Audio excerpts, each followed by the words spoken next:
This episode is presented by TimeTrakGO, the simply better employee time clock software that is going to make your life easier. The unique graphical employee time card helps you quickly identify and fix mistakes, cutting your editing time in half so you can go on with your day. TimeTrakGO will not only save you time and money each week, but our easy to understand user interface and the ability to turn an ordinary tablet into a time clock will get your team up and going in just minutes. Now your hours can go to your favorite payroll systems, including Gusto, ADP Workforce Now, Paychecks, and more. Find out what a simply better solution can do for your business. To learn more and sign up for your 14-day free trial, go to www.timetrakgo.com.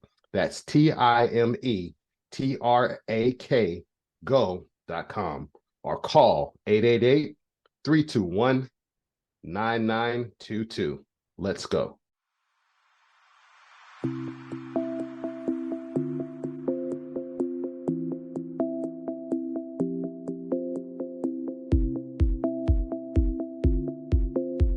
Welcome back, folks. It's about payroll. We've got some awesome guests today. Walt, how you doing, sir? I'm excited to have these gentlemen on. I'm looking forward to seeing what they say and the information that they put out. So I'm excited for today's show, man. Yeah, likewise. So welcome, Brian and Chris from TimeTrakGO. We're going to learn a little bit about TimeTrakGO and the company. Of course, time and attendance is huge. I will introduce Chris first. You want to take it away and tell us a little bit about yourself, sir? Hey, appreciate it. Thank you, Brian. Walt. We're excited to be here.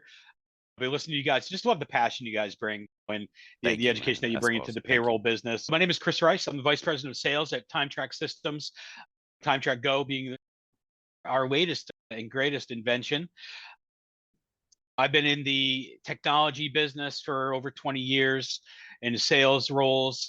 Really, as far as it comes to timekeeping and time and attendance, I'm the new guy. I've only been here about 2.5 years.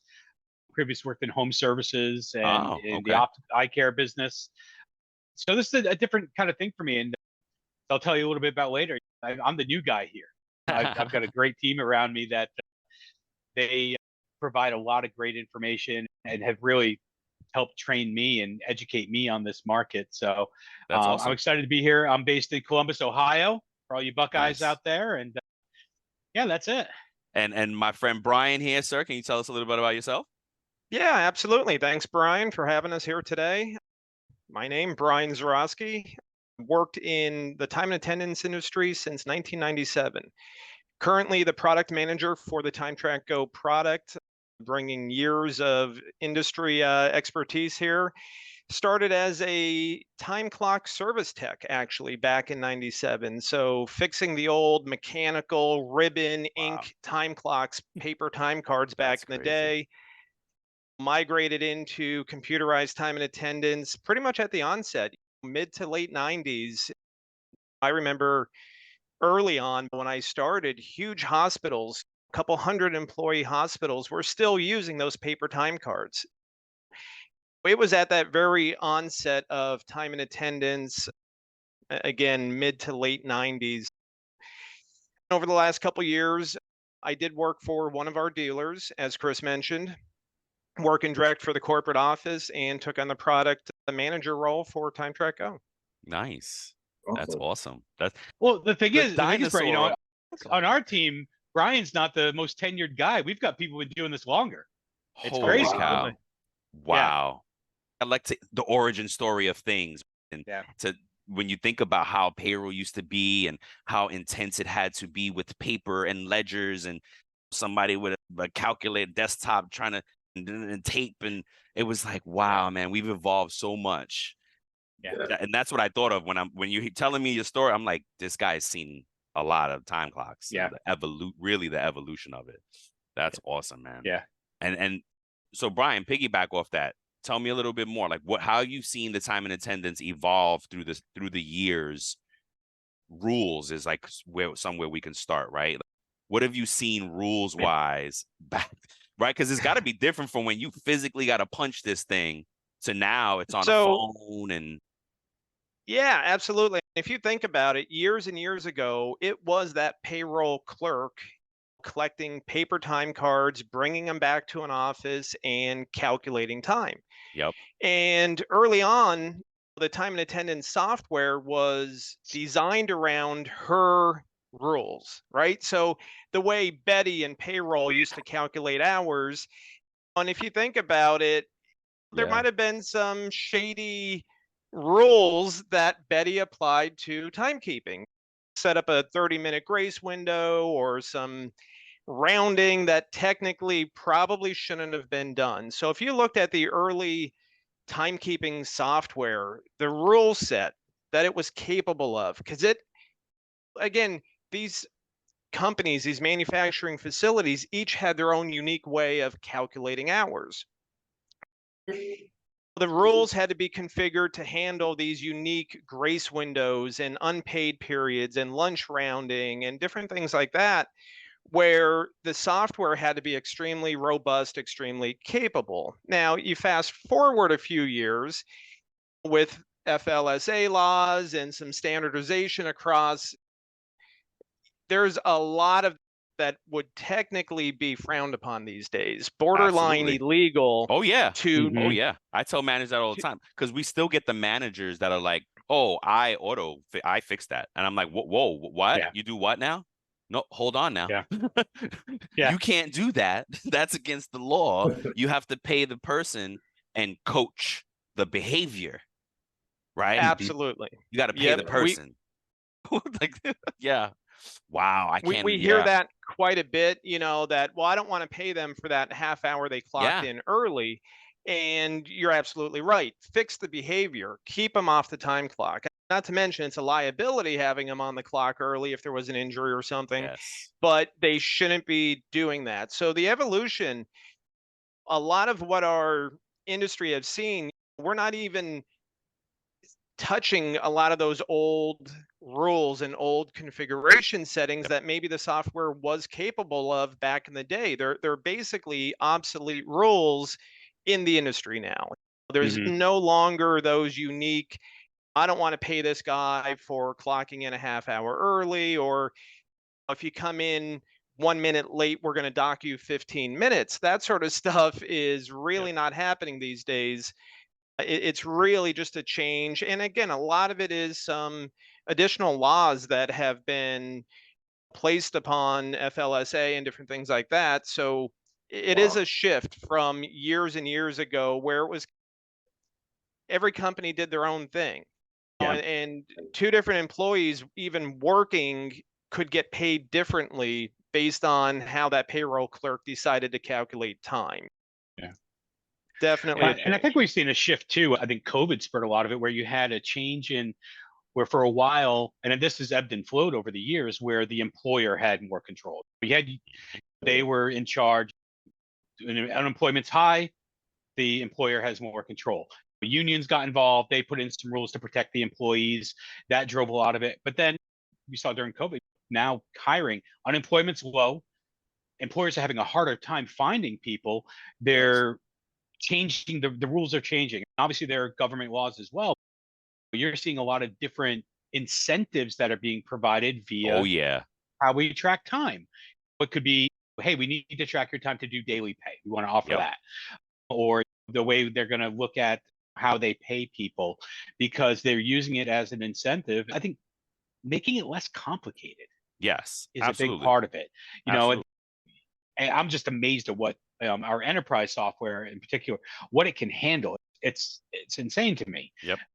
But I think I see it, and again, with my kids, they're that early in their careers, they want simplicity. How many hours? What am I getting paid for this many hours? When does overtime kick in? What do I get paid for that? That's it. And how do I put in for time off? They want to keep it very simple, and that transparent.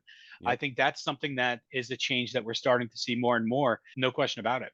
Agreed. Nice. Yeah, absolutely. What are you guys thinking about the equipment, that evolution, right? Brian, you've seen these older pieces. What is it now? From then to now, how did that look? Yeah, no, Brian was telling us about how he used to tether the clocks together. It sounded like a cup and string. The way things were done.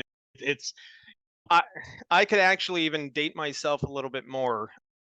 years and years ago, again, probably back in 97, I was on site installing our time and attendance solution, and the company had a time clock made out of wood. It was a wooden time clock, What? probably dating back to the 1940s. It was a gigantic device made out of museum piece. wood. Absolutely. And you would put your time card in and punch the time clock. So that's probably the oldest time clock I've ever actually saw and had my Holy hands on. cow. That's how old it was. Now, over the years, that transitioned. I remember back in the day, IBM used to make time clocks. Not a lot of people know about that. There I was believe it. old IBM time clocks. Again, you're talking ink and ribbon and Yeah. a half a quart of oil inside this big machine that had gears and everything. And it was actually funny. You could see my passion. I really do the time and attendance industry. That actually migrated into a older time clock, again from the 1960s or 70s, that was a quote unquote computerized clock where every hour it would shift and move the imprint position. So it would know when the employee put their card in the morning to print at the bottom. And then during the day, it would move up the card and over. So it would shift from Monday to Tuesday to Wednesday, and it would shift up. And this was a marvel. If you opened up this time clock, the amount of gears and levers and pulleys and different things, it was honestly crazy back in the day. Wow. And that was probably a device that weighed 60 pounds. This was a gigantic metal box. And then that shifted into the early onset paper time cards that calculated time. There was a company out there, you would drop your card in the morning, drop your card in at night, and when your card came out, it actually told you had 8 hours for the day, and at the end of the week, it would total up your hours.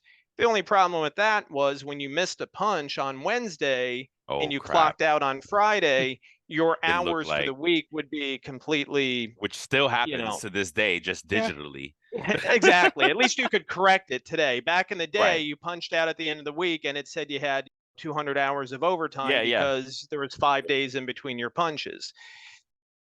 That actually then shifted to the first computerized actual time clocks, and they would connect up to a computer using a serial cable. You would go from the time clock to the back of your computer in what was known as a serial port. So computers don't even come with a serial port on them. But back in the day, as Chris alluded to earlier, I remember wiring up a company for their time clocks, and it would be a week-long event, just wiring up the company. And it would be a wire that ran all over these plants and all over these manufacturing facilities. And it would often go from clock to clock to clock. The downfall of that would be if that wire broke anywhere in the 5,000 feet like of the Christmas wire. lights. One bulb. That's what I was thinking. It's the Christmas lights. Christmas one goes out, they all go out. One bulb they would all go out. And it would be a nightmare trying to track down what went wrong in that scenario. And not to mention communicating and getting the data. It wasn't real time. It was, you'd go into the software, push a button, and if you had 15 time clocks in your manufacturing facility, that process of collecting data, think about the internet back in those days. You had a dial-up modem. You're talking like dial-up modem speeds transferring a lot of data. It would be a half-hour procedure to communicate to all of these time clocks one at a time. It would communicate to one, communicate to two, and the amount of data that came out of there, it was a process to get all that data into the software. And that actually ended up transitioning years later into Ethernet.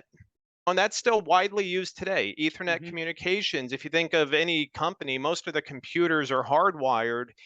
So Ethernet brought faster communications. And that's almost where we're at today. If you think about it, you're talking hardwired time clocks, Ethernet, and what used to take a half hour was taking, 10 seconds. And that actually ended up migrating into real time. Okay, so now that the time clocks are hardwired, there's no reason why you've got to wait and get punch transactions every half hour. It started to be real time.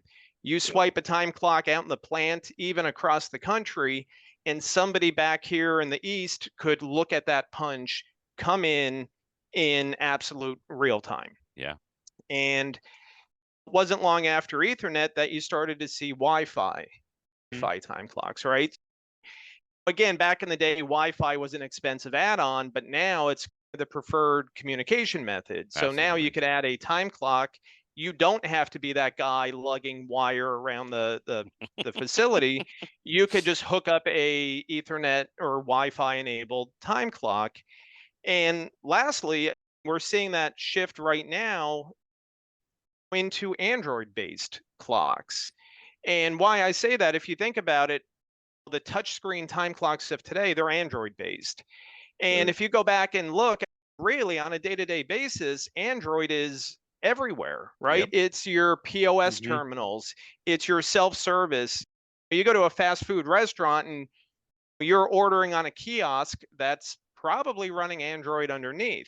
Absolutely. So that actually leads you into tablets. Today's time clock doesn't have to be that expensive piece of hardware as you knew it years ago. Doesn't have to weigh 40 pounds, a boat anchor of a time clock. Today's iPads and Androids are essentially a time clock. You put an app on them, you configure them, you hang them on the wall, they're Wi-Fi enabled, and the punches come back in real time. So that is the evolution I saw over the last 25 years, is going from paper time cards that had to be collected one at a time and tallied up one at a time to something as simple as hang an iPad on the wall and you've got yourself a facial recognition, touch screen enabled time clock. That iPad has more power than any clock in its past, if you think about it. Wow. Yeah. It is a continuing evolution. And I think absolutely. one of the things that we see, again, from our people we talk to every day, there's still a demand out there for that physical time clock. And I think it's more perception. Like Brian said, in our eyes, this tablet, you put it in a case and you hang it on the wall. Done. It's the same thing as a time clock. Yep. I think there are some, it's depending on the environment. I think like a more manufacturing or warehouse environment, they want that sturdy, culture. They want what they see as a time clock, but it's the same thing, really. It's just how you present it, how you display it, and the employee experience is going to be simpler, simple, easy. It's right there, and the cost. That's what I was just going to get to. Yeah, the cost. You save so much money. I think when the last time I installed a physical clock, it was like $1,000 a month per clock to lease. And that's that crazy. Right there was a barrier for it. When the owners heard that, they were like, oh, forget, no, what else can we do? You can do a tablet. Well, and I think there's, that's a change that we're seeing because, and I think it has impacted the time and attendance business. Yeah. We still get a lot of requests coming in when we get lead forms, whatever they say. How do you guys deal with those? They tell us we want a no subscription, fingerprint, facial and time clock, and it's a business of 15 people, and it makes no sense to put an on-premise solution on. Hey, it's going to be $20,000 before you get into clocks, and then you're looking at $1,500 a clock. But where for a small business, the cloud is secure. Yes, it's fast. Yep, we can have a customer up and running in a matter of 15 minutes. Especially if they have a tablet, they can have a clock up and running. It's a change, as you said, in that perception, that culture, where I think people were traditionally, they want to have, I want it on my servers. I want something that looks like a physical, a sturdy clock, an old school clock, where it really, with today's business, it doesn't make sense. A cloud-based small business, especially, it's scalable. It's the low cost of entry. You probably have an iPad or an Android tablet lying around the office. Yep. And if you had to again, invest, it wouldn't be that much to get something to Right. function for that. Yeah. So we're testing some out now just so we can let people know, hey, here's what we suggest. And they're Good. between $50 and $200. Yep. So we're trying Wow. to find what's the That's sweet super spot there. affordable. Yeah, and Yeah. that's just for the case. And then the tablet, what an iPad runs, if you want to get a used one or an Android tablet, it really depends on what your preference is. Yep. And of course, a lot more depending on the business mobile. The employees have their own phones. Yeah. They're clocking in that way, and you can use GPS to reach their end. There are some, that's something we also see evolving. There are some rules. If the employee uses their personal phone to clock in, is that then a business phone? There's some states that are addressing that. Oh, really? So it's interesting. We've heard that a little bit. So And- it is interesting. Chris, let me cut you off, because now as we get right into TimeTrakGO, tell us who TimeTrak is, and now Okay. TimeTrakGO.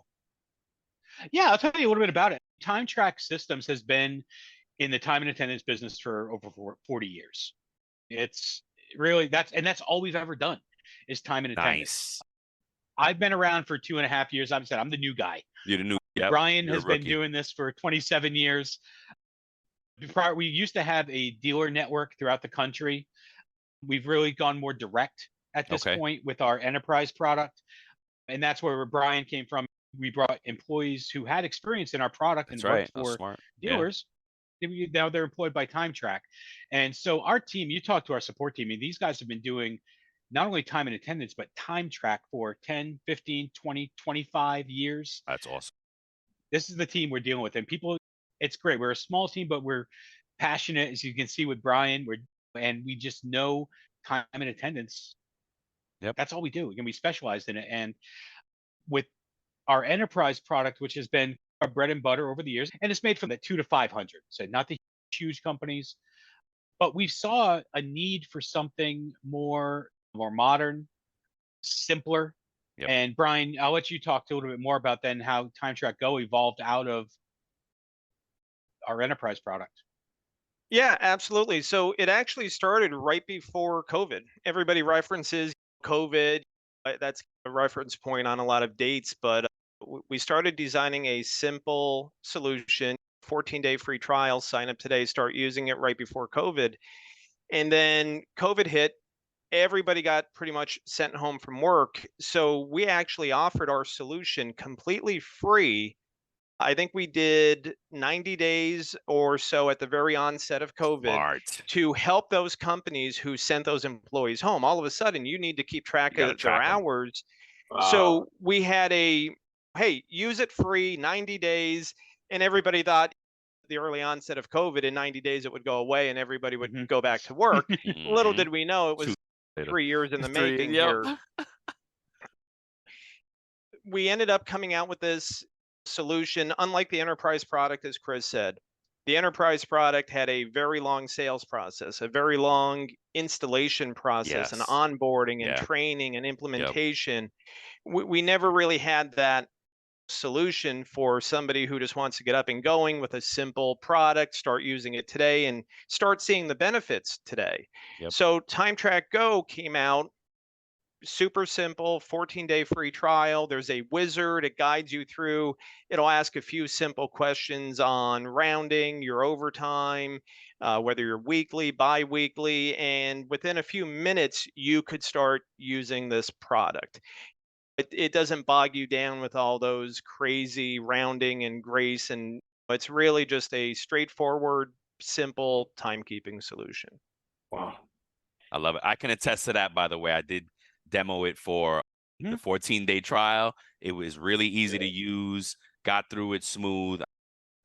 Good product. And we've taken a visual approach with it. One of the things that we use is graphical time cards and these puzzle pieces, which is a unique piece about TimeTrakGO, where you can really easily see if there's an error, if there's something wrong, make the correction and move on. And that's what our goal is, again, make it easy for not only the employee, but also the payroll staff. They can quickly see mistakes, and that's where we're focused on. We like to, as we say, it's simply better. And that's what we're trying to do, is use our experience and everything we've learned over the years. And we're very methodical about it. And we're not rushing anything. We're very Talk about how we not only build the product out to make sure we do it the right way. We get a lot of feedback from our customers. We're always looking for more feedback from them to how we, continue to develop in the future. We've recently added payroll interfaces with some of the major Nice. payroll companies. Good. Because while a lot of them, we've seen a big shift into all-in-one. Everybody's offering payroll systems, offering their own time. What does that mean? I'm sorry to cut you off. What is kind of an all-in-one mean? all-in-one solution. They offer time. They do payroll. They also do time and attendance. Oh, okay. So they have their own modules, and a lot of them they've acquired companies along the way and kind of bolted them on, and they really don't always work together well. So we're trying to be that where if you just want simple time and attendance, that's all. That's what we're going to offer you. Yep. And that's where we find our niche, and also just being great to work with. We've got an incredible team, very friendly. That's one thing we see in all of our reviews is our team and just their experience is. That's important. Yep. Yeah, I don't hear anything. It's really unmatched, and it's something I've seen it since I've only been here 2.5 years, but looking at TimeTrak versus other places I've been, seeing that wealth of knowledge and experience and just good people. There you go. It's really been amazing, and it's something that as people work with us, they see that very quickly, and they like us. It's I'm important. tell you, Brian, they like us. That's important. And even the ones who leave, they leave. Sometimes we can't. Hey, it's not a fit for everyone, but they always do say, "Hey, you know what? We love working with you guys. It's just not the right fit for what we're doing." But to me, that's a win. That's all we. That's all we can do. Because they'll recommend you to the one that does that it is a fit for. And that's one of the things as a payroll professional and now HR professional through the years is I partner well with my vendors. They're our partners, right? And they have to be, but they have to know that they have to have that mentality as well. We're your partner. Some of these folks who are too big to fail, they've forgotten that for a long time. And it is what it is. You said the all-in-ones, and now I know what you mean, because it usually isn't all-in-one. I can't even really think of a system that is, because like you said, they're buying other technologies. Yeah, they're bolting them on, and they're trying to make it work. They're rebranding it, and that can be fine. We want to do what we do and do it better than anyone else. That's what TimeTrak's always been about. And what we've learned doing this show, really, and what we've known, but the show just talking to so many different people in the business validates it, is that there is no one size fits all. There is no one solution for every company. You got to find the right one for you. You got to find the right fit for you. So I love that and that's about what we've you guys. Found. Yes, I love that. And we found that with it being, we're really excited that traditionally with our enterprise product, and I've sold enterprise software for most of my career, and it's a long, as Brian said, it's a long cycle, and you have to really work with that customer to make sure to identify it's the right fit. And sometimes you're going to miss. You're going to make the sale, and you're going to get down through implementation and realize, okay, because you can never ask everything. Yeah. And something can come up, and you know what? Doesn't work. Yep. With TimeTrakGO, having the ability to do that 14-day free trial, hey, try it. Figure it out. And that's the beauty of having something like this. But the challenge is where it's really a good fit for, millions of small businesses throughout the country, and to market to them, that's a challenge. We found a few niches that we've done pretty well in healthcare, construction, healthcare practices in particular, that have really been started there. We're seeing some others. Brian, I know you had a couple yesterday that you saw a couple of other industries, but really it's a fit for anyone who wants a simple time and attendance solution. Yeah, that's awesome. Keeping it simple. I love it. Chris, like you've mentioned the future of it all. What do you want to share about where you're going? It's really going to be more continuing to educate folks on the changes of tech, how, again, talk about time clocks. How a time clock is basically, it is a tablet. I mean, the ones that you have right now, it's a tablet in a different case. Being able to educate people on that, and also the safety of going to a cloud-based product versus having to have something on premise. Finding it, finding the right thing for your business. I'm sorry to cut you off. I think safety with your data. Okay. I think that there's always been a question about that with the cloud. Ever since I started selling cloud products, people, they're leery of it. I don't want to put my information out there. It could get hacked, or I could have access. We've seen it's almost I think businesses have forced it to this point where they're pushing people there. So many are only offering cloud solutions, and that's it. Correct. You want to work with us, you're going to go cloud. Yeah. Even some of the biggest players in the HR tech area are pushing cloud. And that's because it has to be safe. Whether we look at what Amazon Web Services is doing or Microsoft, the investments they've made in the cloud, it's how we live today. And you have to go with that. And from a business point of view, it is again, that low cost of entry and the scalability of cloud to go up and down has been something that I think really works for businesses, especially we've seen, let's look at seasonal businesses. You can put in a cloud-based product and you're only going to pay for employees when you have them. So in the summer, a summer camp, when they peak, they got a lot of employees in the summer. Off season, they don't. They're only going to pay for what they're using at that time. That's a much better financial decision for that business versus investing in an on-premise solution, which you're going to have to, because everyone who say, I want no monthly fees. Well, even if you don't have a monthly fee, you're going to pay annual support. Sure. You're going to have upgrades of that. Yeah, you're going to have upgrades of that service, that software to stay up to date with it, whether your servers change or their software changes. There are always going to be expenses. So the cloud is really the best investment for a business. And I think continuing to preach that message and educate people on it, that's where we're going to see that change. It's going to be more cloud, more bring your own tablets. Simple. Brian, do you have anything you want to, or before you go, Brian? I'm sorry, and maybe you can answer. Maybe it's a tough one. Cyber security, right? We're talking about cloud. We cover on the show, Chris, if you're watching, a lot of cybersecurity stuff. How are you guys addressing that? Yeah, and Brian, do you want to talk about that with our a couple things. Actually, I would go as far as saying the cloud is typically more secure. The cloud is always updated, always up to date, using the highest encryption available.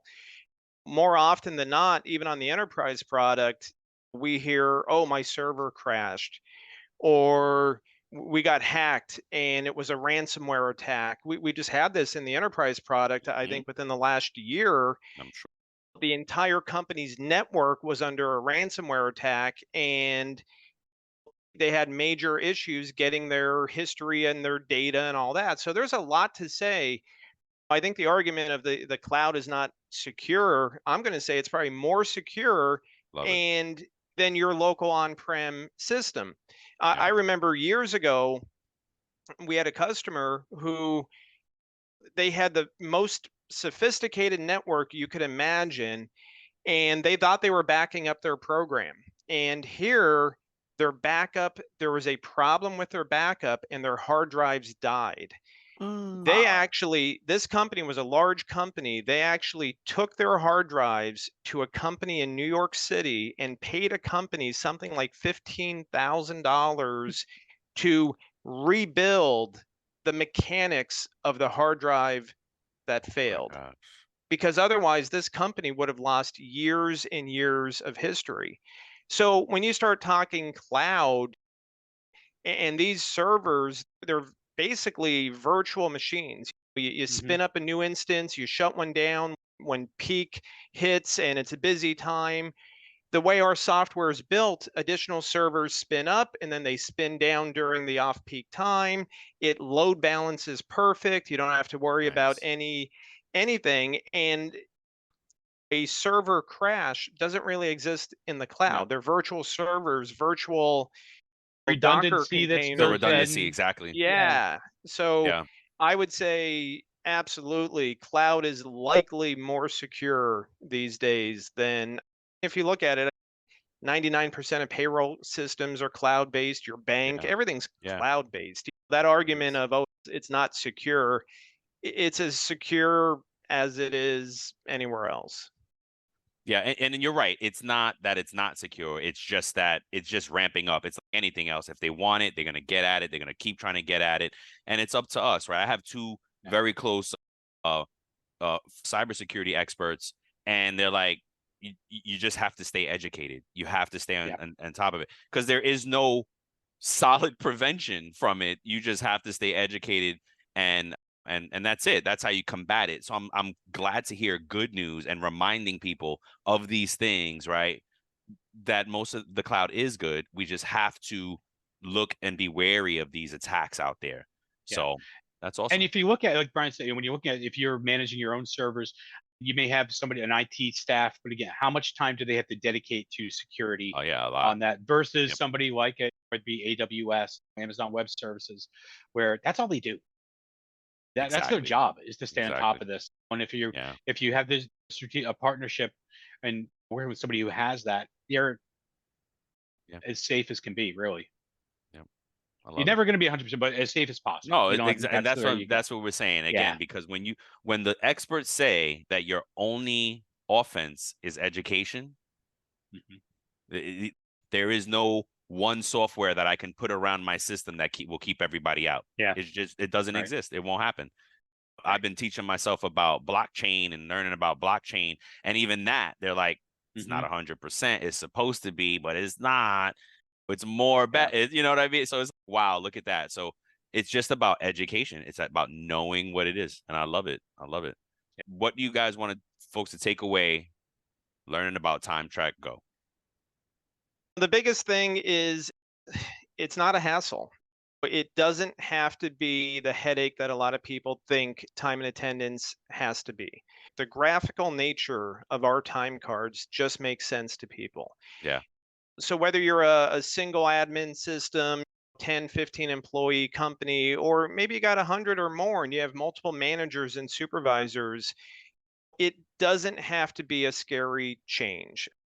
With our product, it just makes sense. Somebody could log in and without even being trained on that product, it's so intuitive. They know immediately how to address a missing in punch, or they know how to address when somebody forgot to clock out for lunch or break or anything. It's so easy, so intuitive to do.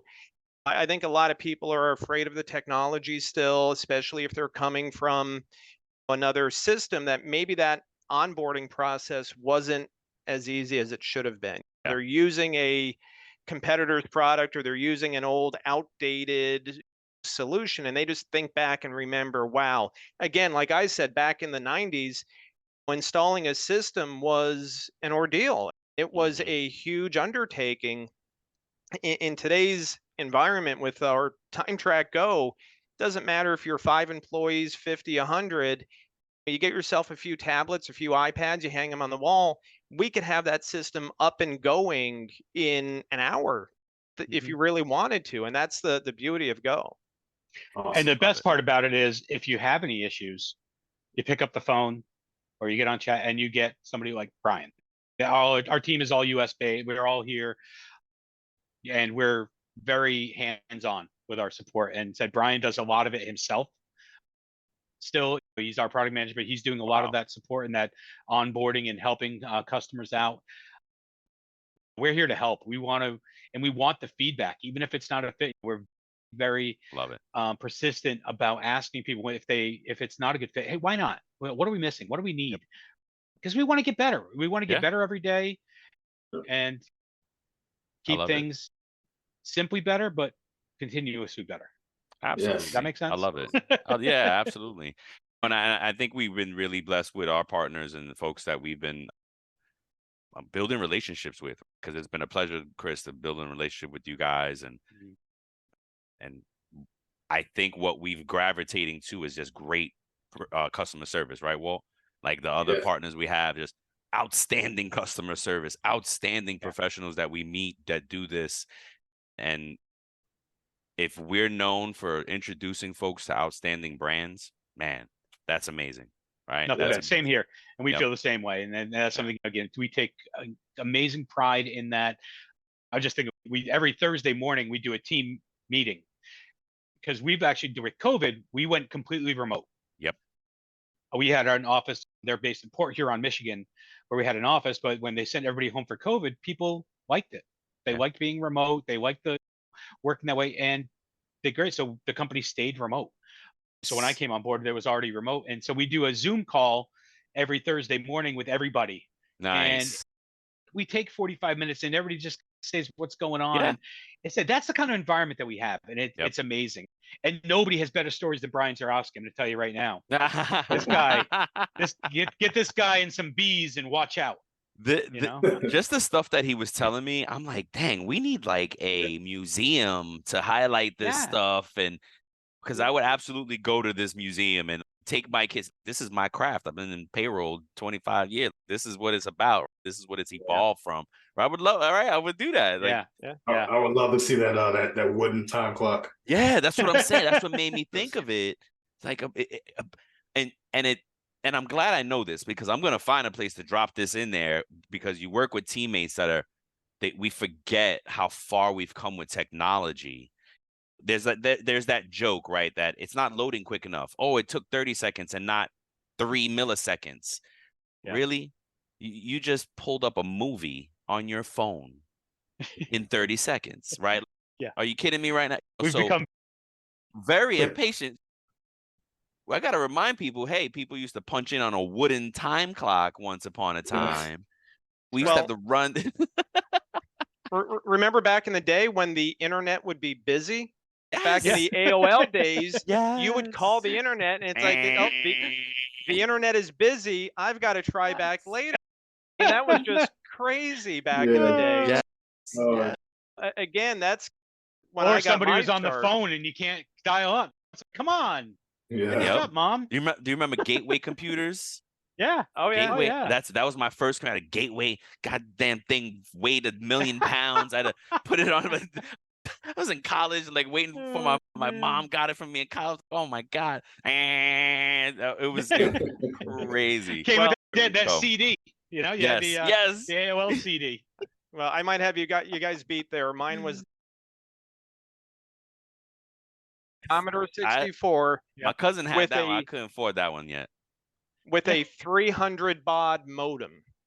Wow. If you guys don't know what that means, I don't know if I still have it here in my desk. Could you make the red balloon or no? That's the So this, I keep it in my desk as a. Oh, I don't know if you guys can see it here. Yeah, you can. There we go. I got to turn off my background. So it's there you go. 300 baud modem, which what is baud? Yeah, exactly right. It is slower than slow modem. And I date myself back to pre-internet when you would dial up to these local colleges and connect into the local colleges pre-internet days. Oh my gosh. So yeah, I think my first computer, I was probably 6 or 7 years old. I think you just qualified as official nerd status. Yes. Yeah, with that, I probably do. Yeah. Yeah. So yeah. You see, and I love it. And just to leave folks with, this is a company that has the expertise, right? You don't want talk to anybody else about time and attendance. Like this is it for you.